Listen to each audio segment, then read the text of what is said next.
Om God Om.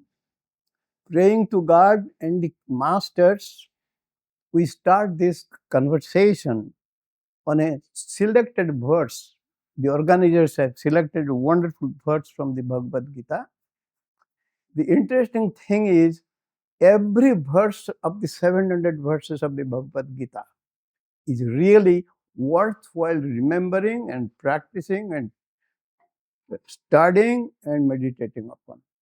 So here it has been selected from 4th chapter, verse 38, and I will read. Krishna is teaching Arjuna. Nahi jnanena sadrusam pavitram iha vidyate tat swayam yoga samsiddha kalenatmani bindati. In this world, there is no purifying power and agent and energy than spiritual knowledge and enlightenment. Enlightenment about one's own identity. One's own identity is divine. The innermost spirit in this physical form of the body, which is subjected to disease, decay, and death, abides the immortal, formless, the soul, and that is your higher self.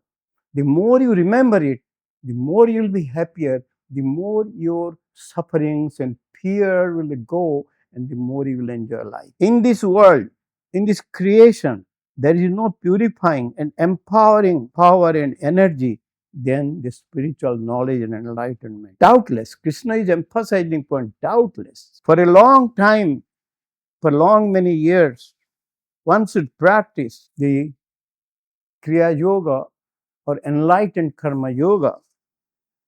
And what happens? There is inner purification. Interesting, here you should distinguish what is real knowledge.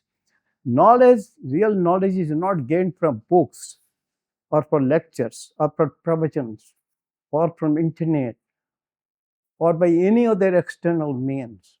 The real knowledge, according to Bhagavad Gita, it comes from experience.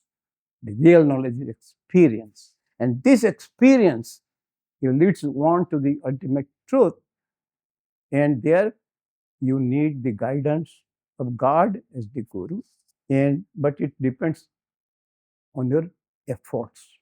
You need concentrated, dedicated effort. And then as you feel the inner presence of the immortal power within you, of the spirit, of the soul, such as the divine sound, the divine light, and the divine energy, you can feel it. From the very day of initiation, you can feel this Kriya Yoga. So the moment you experience them, there is no confusion anymore. There is no doubt anymore. You are convinced that within you, the immortal power of God is present, and Tattvamasi, that thou art. That remembering this in every action is yoga. Then it says, the moment you feel the presence of the immortal self within you, your higher self, and that is real purity. Then confusion and restlessness goes. The real weakness, the impurity, is restlessness of the mind. That has to go. Only then, when mind is calm, through every action you can feel your oneness with the Supreme. And through His prana, the life energy, it is God's energy is working through you. The more you remember, the more you are established in yoga, the more you will be free from ignorance and suffering. And if you keep on practicing this, there is inner purification. You always feel the presence of the divine within you, the divine sound, the divine light, and the divine energy. And under all the circumstances, calmness. Automatically, you don't have to do extra effort. Automatically, the presence of the immortal inner self reveals itself to your inner eye, to the third eye, which has been opened during initiation itself.